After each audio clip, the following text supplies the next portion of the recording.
ఓం శ్రీ అరుణాచలేశ్వరాయ నమః. గ్రంథం పేరు కపాలమోక్షం. ఒక ఆత్మయోగి ఆత్మకథ. గ్రంథ రచయిత పరమహంస. అధ్యాయం 39. బాబా ఫోటో రావటం. గురువు యొక్క లక్షణాలు వివిధ గ్రంథాలు చదవటం ద్వారా తెలుసుకునేసరికి మేమిద్దరం గతుక్కుమన్నాము. ఎందుకంటే మానవ మాతృనికి ఇలాంటి లక్షణాలు ఉండవని, ఉండలేరని మాకు తెలుసు. దానితో గురువులను మేము వెతుక్కోవడం కంటే మనకు యోగం ఉంటే వారే మా దగ్గరకు వస్తారని, లేదంటే వారి దగ్గరికి మమ్మల్ని రప్పించుకుంటారని మాకు పోతులూరి వీరబ్రహ్మేంద్ర స్వామి చరిత్రలో తమ ప్రథమ శిష్యుడిని సిద్ధయ్యను ఎలా తన దగ్గరకు రప్పించుకున్నారో తెలుసుకున్నాము. అలాగే రాఘవేంద్ర స్వామి జీవిత చరిత్రలో ఆయననే ఆయన గురువు వెతుక్కుంటూ ఎలా వెళ్ళినారో తెలుసుకున్నాము.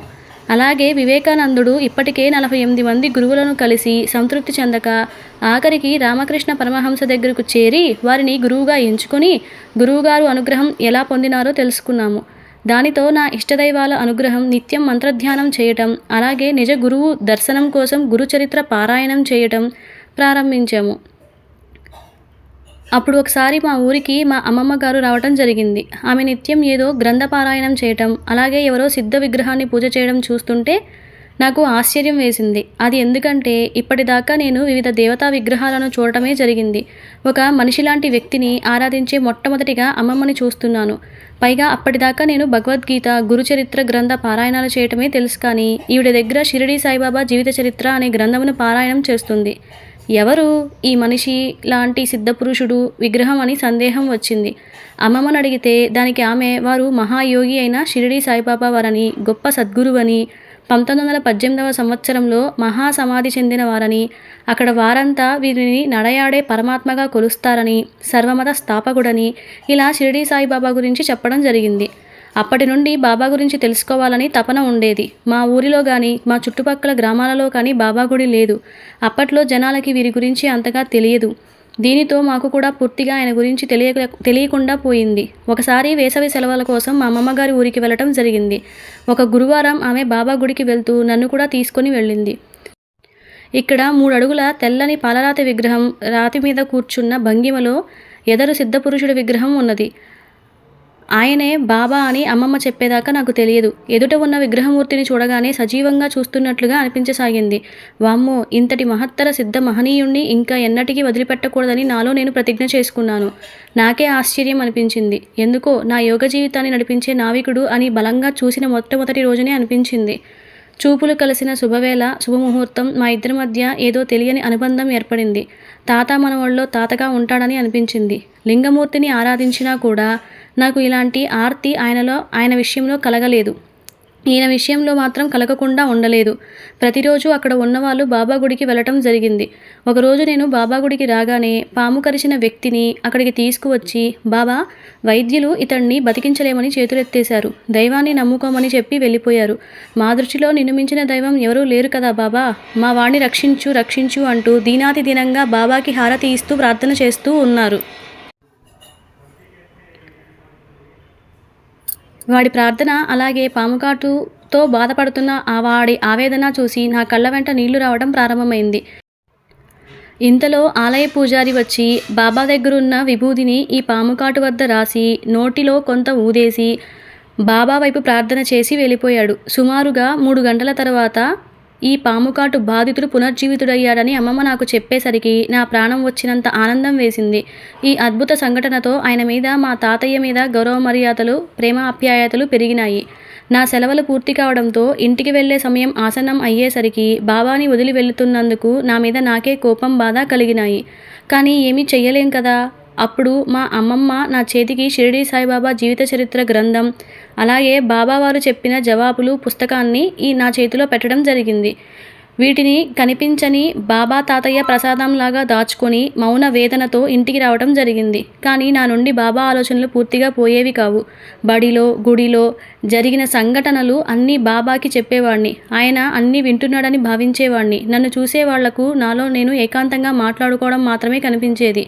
ఆ జిజ్ఞాసి కనపడని సమయంలో నేను బాబాతో అన్ని విషయాలు చెప్పుకునేవాడిని. ఎలా అంటే రామకృష్ణ పరమహంస తన కాళీమాతతో ఎలా చెప్పుకునేవాడో అలాగన్నమాట. కానీ నాకు బాబావారు సజీవమూర్తిగా కనిపించేవారు కాదు అన్నమాట. ఇది ఇలా ఉండగా నాకు తెలియకుండా నేను బాబా చరిత్ర పారాయణం 6 నెలలు పూర్తి చేసినాను. ఒకరోజు మా అన్నయ్య నా కోసం శ్యామకర్ణ ఉన్న గుర్రం, అలాగే వాగే కుక్క కూర్చున్న సజీవమూర్తి ఉన్న బాబావారి 2 అడుగుల ఉన్న ఫోటో నాకు పుట్టినరోజు బహుమతిగా ఇచ్చినాడు. అది 1993వ సంవత్సరంలో అన్నమాట. బాబా సజీవమూర్తి ఫోటో చూడటం అదే మొదటిసారి. అలాగే ఇలాంటి ఫోటో నేను ఇంతవరకు మరెక్కడా చూడకపోవడం మరీ విచిత్రం అన్నమాట. ఆ ఫోటో ఇప్పటికీ నా ప్రాణప్రదంగా నా దగ్గరే ఉంది. అది ఉంటే బాబా నాతో ఉన్నట్లే ఉండేది. ఇక ఆ రోజు నుంచి ఈ ఫోటోతో మాట్లాడుకోవడం ఆరంభించాను. ఒక పక్క బాబా పారాయణాలు, హారతులు జరుగుతున్న సమయంలో నాకేదైనా సమస్యలు వచ్చినా బాబా సూక్తుల పుస్తకం చూసేవాణ్ణి. అందులో బాబా చెప్పిన మాటలు 777 సూక్తులు ఇవ్వబడినాయి. అందులోంచి కళ్ళు మూసుకొని ఒక నెంబర్ లేదా పేజీని తాకి నాకు వచ్చిన సమస్యకు పరిష్కార సమాధానం అడిగేసరికే అది ఖచ్చితంగా వచ్చేది. నాకు ఎంతో ఆశ్చర్యం వేసేది.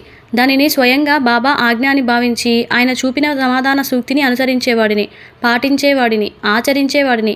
ఇప్పటిదాకా బాబా ఆజ్ఞలన్నీ ఈ పుస్తకం ద్వారా నాకు వచ్చేవి. ఇప్పటికీ కూడా వాటిని పాటిస్తున్నాను. గమనిక: బాబావారు దేవుడా, దయ్యమా, గురువా, లేదా జ్ఞాన లేదా అజ్ఞాన, హిందువా, ముస్లిమా అనే చెత్త విషయాలు పక్కన పెట్టి సర్వమత సమ్మేళనం కోసం పాటుపడిన సిద్ధ మహాత్ముడని గుర్తించండి.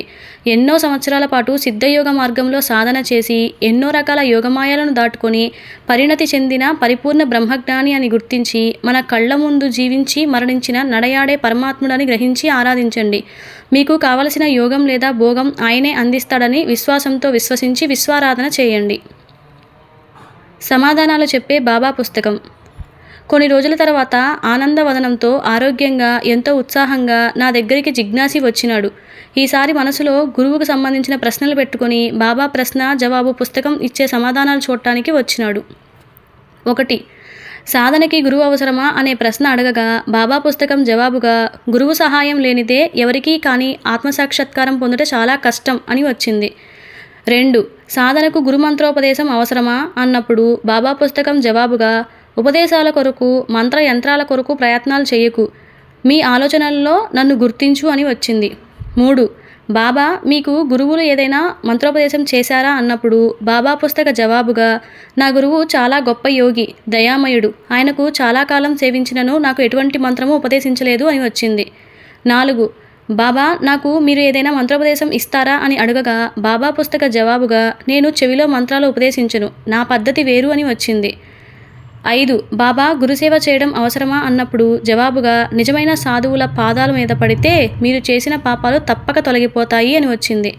6. బాబా మరి నిజగురువు అంటే ఎవరు అని ప్రశ్నించినప్పుడు జవాబుగా నీవు నన్ను సరిగా గుర్తించడం లేదు, కానీ నేను నిన్ను గుర్తించి మీ గురించి ఆలోచిస్తూ ఎదురు చూస్తూ ఉన్నాను అని వచ్చింది.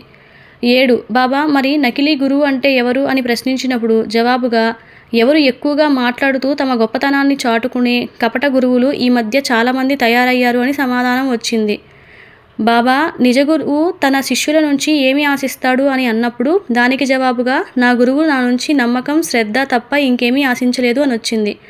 బాబా ఆత్మసాక్షాత్కారం పొందటానికి ఏం చేయాలి అని ప్రశ్నించినప్పుడు జవాబుగా బ్రహ్మ సాక్షాత్కారం కొరకు 5 వదిలేయాలి. అవి పంచప్రాణాలు, పంచకర్మేంద్రియాలు, మనస్సు, బుద్ధి, అహంకారం అని వచ్చింది.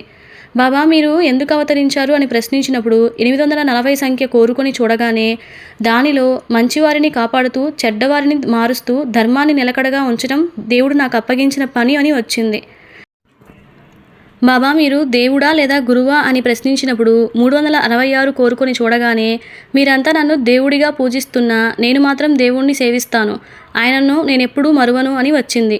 బాబా మా ఇద్దరిలో ఎవరు పరిణతి చెందిన భక్తులు అని ప్రశ్నించి మనస్సులో 377 నెంబరు అనుకొని పుస్తకంలోకి చూడగా దానిలో అతడు పరిణతి చెందిన భక్తుడు, నువ్వు ఇంకా అంత పరిపక్వత చెందలేదు అని వచ్చింది. బాబా నేనెందుకు పరిణతి చెందలేదని ఆవేదనతో జిజ్ఞాసి ప్రశ్నించి 556 నెంబర్ పుస్తకంలో చూడగా మీ తెలివితేటల మీదనే ఆధారపడి ఉన్నావు, దానితో నీవు తప్పుదారి పట్టినావు, చిన్నదైనా పెద్ద విషయమైనా సరైన దారి చూపుటకు గురువు తప్పక అవసరమని వచ్చింది. మరి బాబా నాకు నిజ గురువు దొరుకుతాడా అని ప్రశ్నించి 72 అనుకుని పుస్తకం తీసి చూడగా బ్రహ్మ సాక్షాత్కారం పొందుటకు కొన్ని అర్హతలు కావాలి అని వచ్చింది. దానితో మనవాడికి కోపం వచ్చింది. ఇప్పటిదాకా అన్ని సరైన సమాధానాలు వచ్చాయి, కానీ ఈ ప్రశ్నకు సరైన సమాధానం రాలేదు. నాకు గురువును పొందటానికి అర్హత లేదా, ఇంకా ఏమైనా అర్హతలు కావాలా అని నన్నే ప్రశ్నించాడు. వాడి ముఖం చూసి నేను నవ్వు ఆపుకోలేకపోయాను. వెంటనే వాడు, భయ్యా ఇది ఇక చిట్ట చివరి ప్రశ్నను అడుగుతాను. దీనికి బాబా జవాబు ఏమొస్తుందో చూద్దామని, బాబా ఇప్పటిదాకా మీరు చెప్పిన జవాబులు సమాధానాలు నిజమేనా అని ప్రశ్నించి 274 అనుకొని ఆ నెంబర్ సమాధానం చూడగానే వాడి ముఖం వాడిపోయేసరికి నాకు నవ్వు ఆగలేదు. ఇంతకీ వాడికి వచ్చిన సమాధానం ఏంటంటే, ఈ మసీదులో కూర్చొని నేనెప్పుడూ అబద్ధం చెప్పలేదు అని వచ్చింది. నాకైతే నవ్వాగటం లేదు. వాడి ముఖంలో రంగులు మారడం ఆగలేదు. దానితో మేము పుస్తకం ద్వారా బాబాని విసిగించడం మానేసి పుస్తకం మూసి వేడివేడి మిరపకాయ బజ్జీలు తినడానికి బయటికి వెళ్ళాము. గమనిక, ఇవన్నీ కూడా అక్షర సత్యాలే. అమ్ముల సాంబశివరావు గారు రాసిన శ్రీ షిరిడీ సాయిబాబా సూక్తులు చిన్నపాటి పుస్తకంలో సుమారుగా 888 దాకా బాబా సూక్తులు ఉన్నాయి. వాటిని మనకి ఏదైనా సమస్య వచ్చినప్పుడు లేదా అర్థం కాని స్థితి వచ్చినప్పుడు మనసులో ప్రశ్న అనుకొని మనసుకు తోచిన నెంబర్లు అనగా 1 నుంచి 888 మధ్యలో ఒక నెంబర్ అనుకొని మీ పుస్తకంలో ఆ నెంబర్ ఎదురుగా ఉన్న సమాధానం బాబావారి జవాబుగా భావించుకోవాలి. ఇలానే పైన అడిగిన ప్రశ్నలకు బాబా పుస్తకం సమాధానాలు, అలాగే మేం కోరుకున్న ప్రశ్న నెంబర్ కూడా పక్కనే వ్రాసినాను. కావాలంటే మీరు కూడా ఈ మహత్తర పుస్తకం కొనుక్కొని మీ ప్రశ్నలకి బాబా జవాబులుగా సరైన సమాధానాలు వస్తున్నాయో లేదో ఎలాంటి అనుమానాలు సందేహాలు లేకుండా పరీక్షించుకోండి. తెలియని ఆనందాలు పొందండి. భౌతిక బాబావారిగా చిరు పుస్తకం ఉంటుందని నా స్వానుభవాలు చెబుతున్నాయి. అన్నీ కూడా అక్షర సత్యాలే అవుతాయి. అందులో ఎలాంటి డోకా లేదు.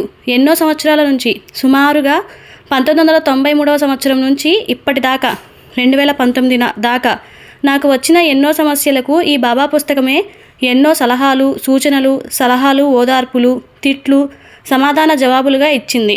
ఏమి వచ్చినా బాబా ఆజ్ఞగా భావించుకొని వాటిని భావించేవాడిని, ఎదురు చూసేవాడిని, ఆనందపడేవాడిని, బాధపడేవాడిని అన్నమాట.